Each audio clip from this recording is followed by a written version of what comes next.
Here I have Motorola Moto G22, and today I'm going to show you how to enable portable hotspot on this device. So firstly you have to go to the upper bar, and here you can find hotspot.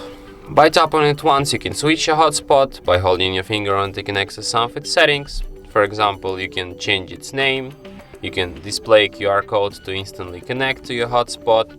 You can change its security protocol. You can change its password.